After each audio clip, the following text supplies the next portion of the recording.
Yes, send penguin. Send penguin. I told you 5 times. What am I gonna do with you?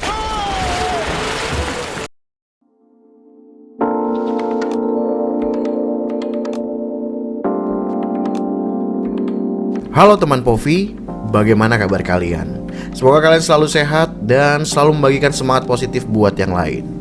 Video kali ini Povi mau ceritain alur film Mr. Popper's Penguin.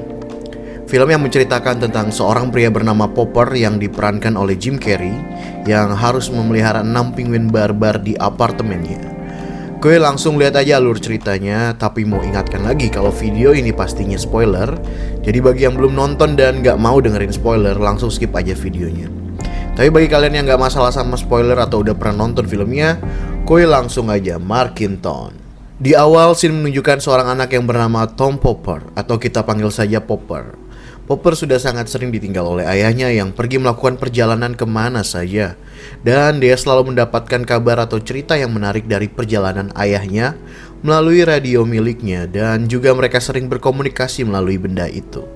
30 tahun kemudian, Popper yang sudah dewasa bekerja menjadi seorang bisnismen sukses dalam bidang real estate. Pekerjaannya adalah selalu mencoba meyakinkan para pemilik tanah atau gedung di pusat bisnis yang ramai untuk menjual tanah atau gedung milik mereka kepada dirinya. Agar upayanya berhasil, dia selalu dibantu oleh seorang asisten yang bernama Pipi.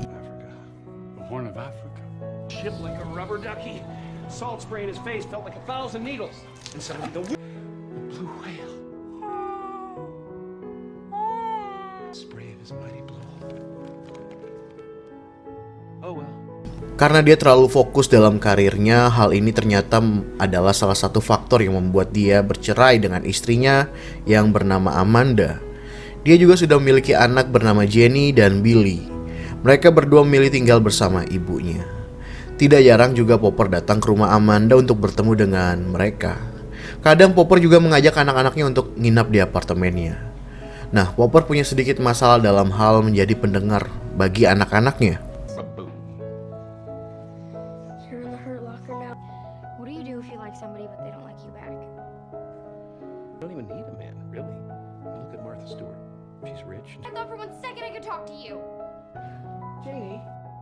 Di kantornya, para atasannya menginginkan agar Popper bisa berupaya mendapatkan tanah dan bangunan restoran yang bernama Tavern on the Green, milik seorang wanita tua bernama Selma Van Gundy. Tidak ada yang pernah berhasil merayu wanita itu untuk menjual restorannya. Mendengar nama restoran itu, raut muka Popper sedikit berubah seakan-akan dia memiliki kenangan dengan restoran itu. Tapi dengan percaya dirinya, Popper meyakinkan atasannya bahwa dia bisa mendapatkan restoran itu. Sesampainya di apartemen, dia mendapatkan kabar kalau ayahnya yang tidak tahu di mana keberadaannya telah meninggal dunia, lalu meninggalkan surat wasiat untuknya. Dalam surat itu baru diketahuilah ternyata si ayah telah menghabiskan hari-hari terakhirnya di benua Antartika, dan sebelum kematiannya dia berencana ingin mengirimkan barang kenangan untuk Popper. Di sini masih belum tahu barang apa yang akan dikirimkan untuk Popper. Lalu keesokan paginya barang kiriman dari almarhum si ayah sudah datang. Sebuah peti kayu menanti di depan kamar Popper. Popper membukanya dan ternyata sebuah patung penguin. Tapi tunggu dulu, itu sepertinya bukan patung. Itu ternyata adalah penguin asli dari Antartika. Popper mendapatkan salam pertemuan pertamanya dengan si penguin. Yes, I know how important she is.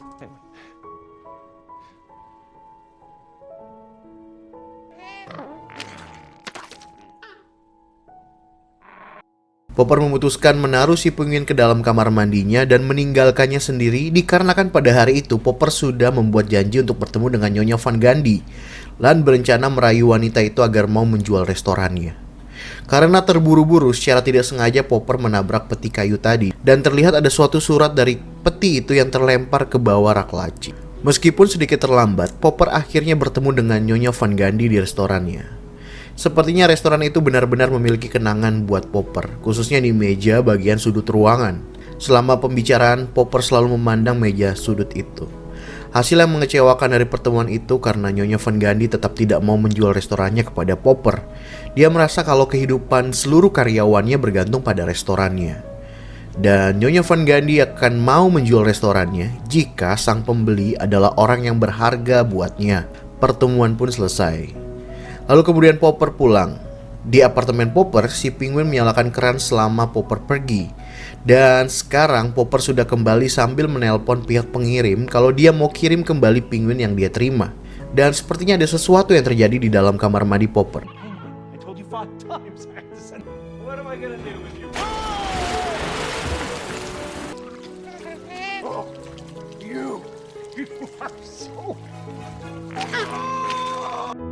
Beberapa kali Popper ingin membuat si penguin keluar dari rumahnya tapi tidak pernah berhasil. Suatu hari si penguin sedang menonton acara film yang menampilkan burung elang yang terbang. Si penguin terus menonton acara itu dan mencoba untuk mengepakkan sayapnya meniru elang yang dia lihat di TV. Lalu terdengar bunyi bel pintu dan ternyata ada sebuah peti kayu di depan pintu Popper. Awalnya Popper mengira itu adalah peti kayu yang akan digunakan untuk mengembalikan si penguin ke Antartika. Tapi ternyata bukan seperti yang dia pikirkan. Yes, now you're talking. Hey, someone's going on a little trip today. No big deal. Gotcha. Game's over. You lose. Hey. Iya, sekarang ada 6 penguin di rumah Popper dan sudah sangat merepotkan baginya. Lalu bel rumah berbunyi lagi dan itu ternyata adalah mantan istri dan juga anak-anaknya Popper. Billy sangat senang melihat banyak penguin di rumah ayahnya. Dia berpikir kalau itu adalah hadiah dari si ayah untuk dirinya. Dan di waktu bersamaan Popper menamai penguin-penguin itu.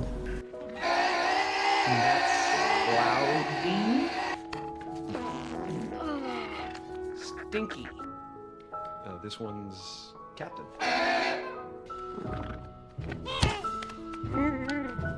And that's Nimrod. He loves me. That's Lovey. Hey. That one's. Bel rumah kembali berbunyi lagi dan itu adalah pihak dari kebun binatang yang tahu keberadaan penguin di rumah Popper dari asistennya yaitu Pipi yang sebelumnya telah ditelepon Popper untuk mencari tahu cara agar penguin di rumahnya bisa ditangani. Si petugas kebun binatang ini memaksa agar Popper segera memberikan penguin-penguin itu dengan motif untuk menyelamatkan penguin-penguin tersebut. Tapi Popper memberitahunya untuk bersabar karena saat itu anak-anaknya sedang sangat senang dengan kehadiran penguin-penguin tersebut. Di sini kita melihat petugas kebun binatang ini seperti mencurigakan tingkahnya. Apakah petugas itu memang benar ingin menolong penguin-penguin Popper? Kita masih belum tahu. Hari bahagia Popper dan keluarganya diakhiri dengan Popper yang berjanji kepada anak-anaknya untuk menjaga penguin-penguin itu. Setelah itu Popper tidak bisa tidur dengan keramaian yang dibuat oleh penguin-penguinnya.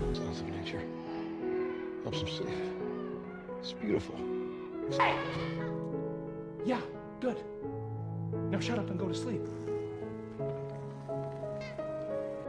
Keesokan harinya Popper melihat kalau penguin-penguinnya ternyata suka banget nonton film Charlie Chaplin.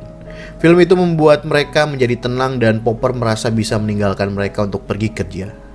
Di kantor, Popper mendapatkan informasi dari asistennya tentang habitat penguin. Salah satunya yaitu penguin akan cenderung tenang jika suhu tempat tinggalnya berada di suhu yang rendah. Sampai di rumah, Popper langsung mengikuti saran tersebut dengan membuka semua jendela di apartemennya sehingga suhu udara rumahnya menjadi sangat dingin. Lalu Popper mengajak anak-anaknya serta penguin-penguinnya pergi keluar untuk bermain bola bersama. Come on, JD. Come on, let's get a game. Looking for the flick on. Back to little pop. Oh, brownie face. Fine. Hear that, Billy? Yeah. Are you okay? Lalu harinya tiba di mana Popper akan mengunjungi acara amal di sebuah museum untuk bertemu dengan Nyonya Van Gandhi dengan tujuan yang sama seperti di awal tadi untuk berupaya merayu Nyonya Van Gandhi untuk menjual restorannya. Popper rela menyewa babysitter untuk menjaga penguin-penguinnya dan dia bisa pergi ke acara amal dengan tenang. Tapi suatu momen terjadi. Okay. Good night.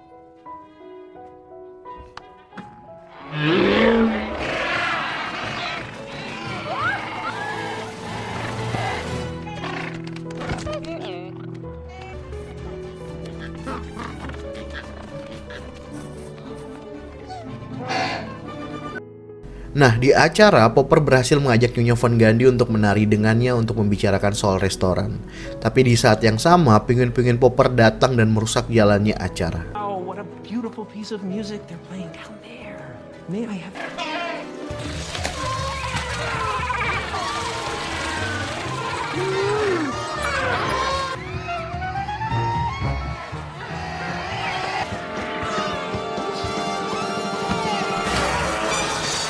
Setelah pengalaman sebelumnya yang gagal, Popper mencoba untuk berfokus lagi pada kerjaannya. Bahkan dia fokus di saat yang salah di mana anak-anaknya sedang bersamanya, dan itu membuatnya menjadi ayah yang sulit memahami keadaan emosi anaknya. Terlihat dia bahkan tidak bisa menjadi pendengar yang baik untuk si Jenny. Tapi Popper terus berusaha mencoba menjadi ayah yang baik. Caranya dengan melatih si pinguin-pinguin. Dia juga melakukan hal-hal konyol bersama pinguin-pinguinnya.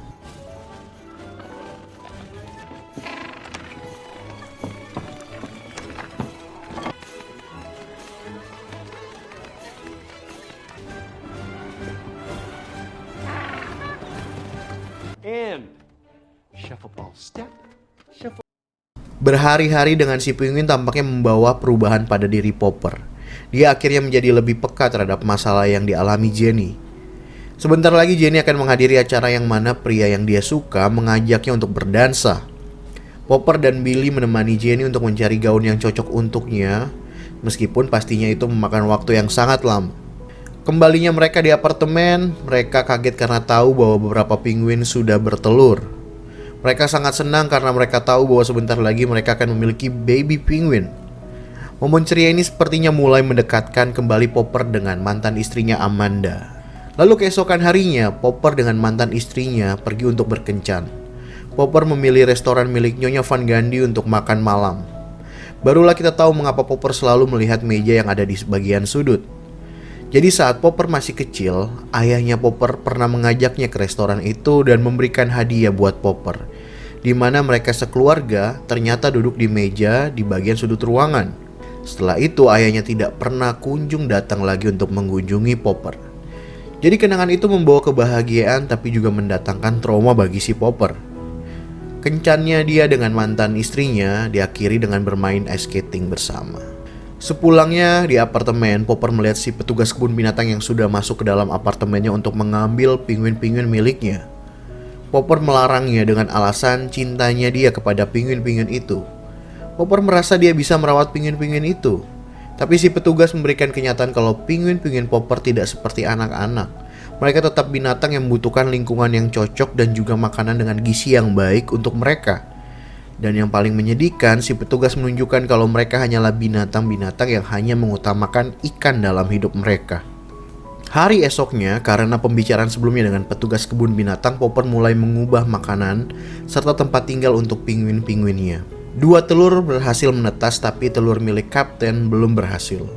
Hari-hari dilalui Popper dengan menantikan menetasnya telur milik Kapten. Popper bahkan sama sekali tidak lagi memikirkan soal pekerjaannya dan urusannya dengan restoran milik Nyonya Von Gandhi. Lalu atasannya datang ke rumahnya dan memecat Popper yang telah gagal dalam pekerjaannya. Hari-hari berlalu, Popper masih terus berupaya untuk membuat telur Kapten menetas tapi tidak mendatangkan hasil. Akhirnya dia memanggil petugas kebun binatang untuk memeriksa telur tersebut dan ternyata telur tersebut itu tidak selamat. Popper menjadi sangat sedih dan juga kecewa sehingga akhirnya dia membiarkan si petugas kebun binatang mengambil pinguin-pinguinnya. Keputusan yang salah yang telah diambil Popper.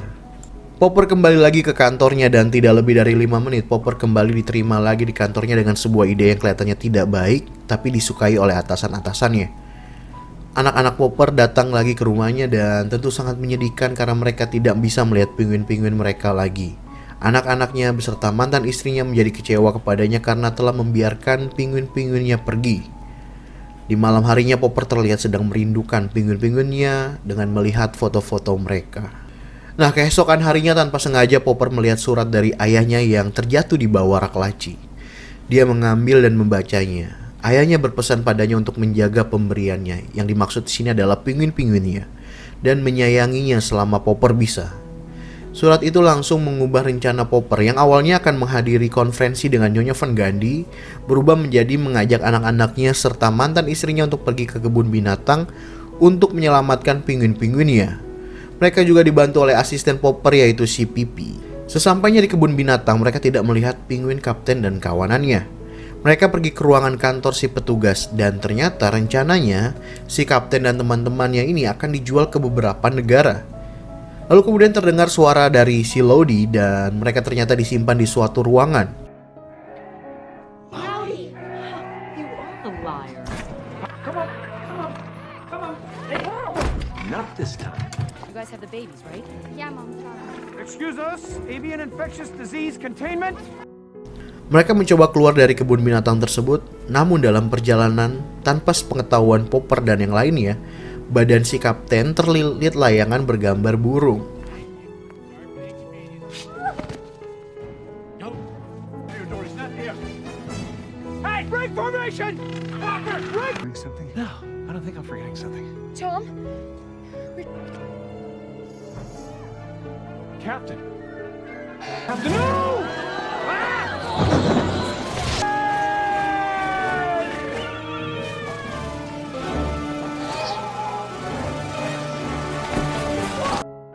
Akhirnya mereka menjadi lengkap dan pergi menuju ke konferensi di restoran Nyonya Van Gundy. Si petugas kebun binatang tidak menyerah dan berupaya mengejar Popper dan keluarganya. Konferensi tersebut dibuat Nyonya Van Gundy untuk mengumumkan kalau dia akan menjual restorannya kepada siapapun. Popper pun akhirnya sampai ke restoran itu dan menyampaikan kenangan yang dia dapatkan di restoran itu. Beberapa menit kemudian petugas kebun binatang juga datang dengan polisi-polisi yang akan menangkap Popper. Nyonya Van Gundy akhirnya melihat sesuatu yang berharga dalam diri Popper, yaitu penguin-penguin yang sangat menyayangi Popper. Tapi petugas kebun binatang itu tidak terima. Dia berupaya menunjukkan bahwa penguin hanyalah binatang yang tidak menyayangi majikannya, tapi hanya menyukai ikan. Tapi ternyata dia salah.